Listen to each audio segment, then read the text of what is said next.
ప్రియమైన సహోదరీ సహోదరులకు ప్రభువు పేరిట వందనాలు. మీకు మీ కుటుంబానికి యేసుక్రీస్తు యొద్ద నుండి దీవెనలు ఆశీర్వాదములు మెండుగా కలుగునుగాక.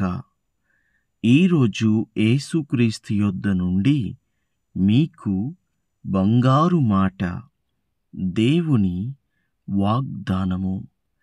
అపోస్తుల కార్యముల గ్రంథము 1వ అధ్యాయము 8వ వచనము. అయినను పరిశుద్ధాత్మ మీ మీదికి వచ్చునప్పుడు మీరు శక్తి నొందుదురు గనుక మీరు యెరూషలేములోను యూదయ సమరయ దేశముల యందంతటను భూదిగంతముల వరకును నాకు సాక్షులయ్యుందురని వారితో చెప్పెను. But ye shall receive power after that the Holy Ghost is come upon you, and ye shall be witness unto me both in Jerusalem and in all Judea and in Samaria and unto the uttermost part of the earth. దేవునికి మహిమ కలుగునుగాక. ఈ వాక్యం వింటున్న మీరును కూడా క్రీస్తుకు సాక్షులై ఉందురుగాక. పరిశుద్ధాత్మ మీ మీదికి కూడా వచ్చునుగాక. ప్రభువైన యేసుక్రీస్తు తన శిష్యులకు చివరిగా చెప్పుచున్నటువంటి మాటలు ఏమిటనగా, పరిశుద్ధాత్మను జ్ఞాపకము చేసి మీరు పరిశుద్ధాత్మను పొందుకుంటారు అని ఒక విషయము, రెండోది శక్తి నొందిన తరువాత భూదిగంతముల వరకు నాకు సాక్షులై ఉంటారు అని చెప్పడము. రెండు విషయాలు. దేవునికే మహిమ కలుగునుగాక. పరిశుద్ధాత్మ అందరూ పొందుకోవాలి. క్రైస్తవులు అనగా యేసుక్రీస్తుని వెంబడించు వారందరూ, యేసును నమ్మిన వారందరూ పరిశుద్ధాత్మను పొందుకోవాలి. పరిశుద్ధాత్మ ఒక్కొక్కరి మీద ఒక్కొక్క రకంగా వాళ్తుంది, ఒక్కొక్కరిలో ఒక్కొక్క రకంగా పనిచేస్తుంది. కొందరు పరిశుద్ధాత్మ వచ్చినప్పుడు అరుస్తూ చప్పట్లు కొడుతూ ఎగురుతూ ఉంటారు, ఇది పరిశుద్ధాత్మ. కొందరు చేతులెత్తి ఆరాధిస్తూ ఉంటారు, ఆనందిస్తూ ఉంటారు, ఇది పరిశుద్ధాత్మ. మరికొందరు నీతిగా జీవిస్తూ ఉంటారు, సువార్తను ప్రకటిస్తూ ఉంటారు, క్రీస్తు కొరకు జీవిస్తూ ఉంటారు, అది పరిశుద్ధాత్మయే. క్రీస్తు కొరకు సాక్షులుగాను హతసాక్షులుగాను అవుతూ ఉంటారు, క్రీస్తు రాజ్యము కొరకు అహర్నిశలు ప్రయాసపడుతూ ఉంటారు, అదిను పరిశుద్ధాత్మ ఉండి నడిపించుచున్నదే. అంతేకాకుండా చక్కగా యేసుక్రీస్తు కొరకు జీవిస్తూ ఆయనకు సాక్షిగా నిలబడేవారు ఉంటారు, అదియును కూడా పరిశుద్ధాత్మయే. ఈ పరిశుద్ధాత్మ నడిపింపు కలిగిన వారందరిలో కూడా పరిశుద్ధాత్మ కనబడడమే కాదు, వారి మాటకు శక్తి ఉంటుంది, వారి క్రియలకు శక్తి ఉంటుంది. పరిశుద్ధాత్మ శక్తిని ఈ మనుషుల్లో మనము చూడగలుగుతాము. ఆనాడు ప్రభువైన యేసుక్రీస్తు అపోస్తలులకు ఇదే చెప్తున్నాడు. ఇదే అధ్యాయము 4వ వచనములో నుండి ధ్యానము చేసుకుందాము. ఆయన వారిని కలుసుకొని ఇలాగు ఆజ్ఞాపించెను, మీరు యెరూషలేము నుండి వెళ్ళక నా వలన వినిన తండ్రి యొక్క వాగ్దానము కొరకు కనిపెట్టుడి. యోహాను నీళ్లతో బాప్తిస్మము ఇచ్చెను గాని కొద్ది దినములలోగా మీరు పరిశుద్ధాత్మలో బాప్తిస్మము పొందెదరు అనెను. ఈ మాట ప్రభువైన యేసుక్రీస్తు శిష్యులకు ముందుగానే చెప్పాడు.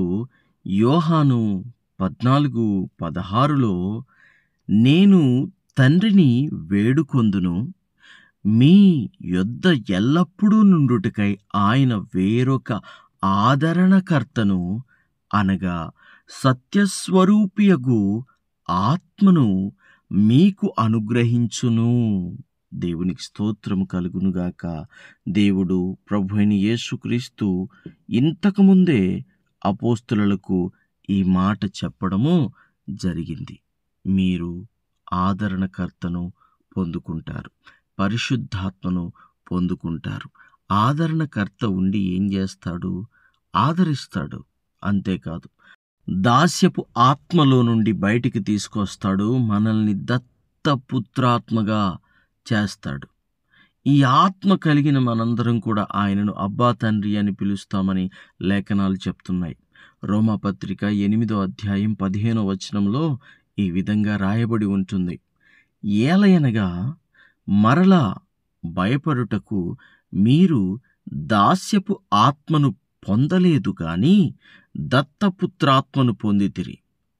ఆ ఆత్మ కలిగిన వారమై మనము అబ్బా తండ్రి అని మొర్రపెట్టుచున్నాము. దేవునికి మహిమ కలుగునుగాక. మనము ఎందుకండి భయపడాలి? మనమెవరము? మనమందరము కూడా దేవుని పిల్లలము. ఆయన ఇచ్చిన ఆత్మ పొందుకొని ఆయనతో నడుచుచూ జీవించుచున్న దేవుని పిల్లలము. మనకెందుకు భయము? మనమెందుకు భయపడాలి? మనము భయపడనక్కరా లేదు. దేవునికి స్తోత్రము కలుగునుగాక. ఎందుకంటే మనది దత్తపుత్రాత్మ, మనది బానిస ఆత్మ కాదు, మనది దత్తపుత్రాత్మ. గలతీయులకు రాసిన పత్రిక 4వ అధ్యాయం 6వ వచనంలో కూడా మరొక శ్రేష్టమైన మాట ఉంటుంది. మరియు మీరు కుమారులై ఉన్నందున నాయనా తండ్రి అని మొర్రపెట్టు తన కుమారుణ్ణి ఆత్మను దేవుడు మన హృదయములలోనికి పంపెను. దేవునికి మహిమ కలుగునుగాక. ఎప్పుడు పంపాడు? అందరూ మేడగదిలో కూర్చొని ఆరాధన చేయుచున్నప్పుడు పరిశుద్ధాత్మ దేవుడు అగ్ని వలె వారి మధ్యకి దిగి వచ్చి అగ్ని నాలుకలు విభాగింపబడినట్లుగా అక్కడున్న వారందరి మీద ఒక్కొక్కరి మీద వాలింది. అప్పటి నుండి దేవుడు అనగా పరిశుద్ధాత్మ దేవుడు ఈ లోకములో ఉన్నాడు, మనందరి హృదయాలలో ఉన్నాడు. మనమెవరము? మనందరము దేవుని కుమారులము. మనం ఏమనొచ్చు దేవుణ్ణి? అబ్బా తండ్రి, నాయనా అని దేవుణ్ణి మనము పిలవచ్చు. అట్టి అర్హత మనకున్నది. మనము మొరపెట్టుచున్నది మన దేవునికి, మన తండ్రికి. మనము ఆయన కుమారులము. కుమారులకు ఆశీర్వాదాల మీద హక్కుంటుంది. దేవునికి స్తోత్రము. స్వస్థత మీద హక్కుంటుంది. ఈ లోకం మీద అధికారం ఉంటుంది. మన హృదయాలలో ఆయనున్నంతకాలం, ఆయన వాక్యానికి లోబడినంతకాలం, ఆయన మాట వినినంతకాలము మనకు హక్కు ఉంది. మనము దత్తపుత్రులము, దేవునికి కుమారులము. దేవునికి మహిమ కలుగునుగాక. కాబట్టి దేవుని బిడ్డలారా, పరిశుద్ధాత్మను పొందండి. పరిశుద్ధాత్మను పొంది ఈ లోకానికి సాక్షులుగా మనం ఉండాలి. నశించిపోతున్న ఆత్మలు కోట్ల కొలదున్నాయి. వాటన్నిటిని కూడా మనము రక్షణలోనికి తీసుకొని రావాలి. అలా రక్షణలోనికి రావాలంటే, తీసుకురావాలంటే మన మాటలకి, మన ప్రార్థనకి శక్తి ఉండాలి. శక్తి ఉండాలంటే పరిశుద్ధాత్మను పొందాలి. కాబట్టి అందరూ పరిశుద్ధాత్మ పొందునంతగా ప్రార్థించండి. దేవుడు అడుగువానికి ఎంతో నిశ్చయముగా ఇస్తాను అన్నాడు గనుక ప్రార్థించి పొందుకోండి. మీరెక్కడున్నారో అక్కడ మీ చుట్టుపక్కల ఉన్నవారికి మీరు క్రీస్తుకు సాక్షిగా నిలబడ్డట్టుగా కనపడి అనేకులను దేవుని చెంతకు నడిపించండి. అప్పుడు పరలోకమందు గొప్ప సంతోషం కలుగుతుంది. ప్రార్థన. తండ్రి, మీకు వందనాలు. దేవా, మీకు స్తుతులు, స్తోత్రాలు. అయ్యా, ఈ వాక్యం విన్న ప్రతి బిడ్డ మీద నీ ఆత్మ కుమ్మరించండి తండ్రి. పరిశుద్ధాత్మను కుమ్మరించండి.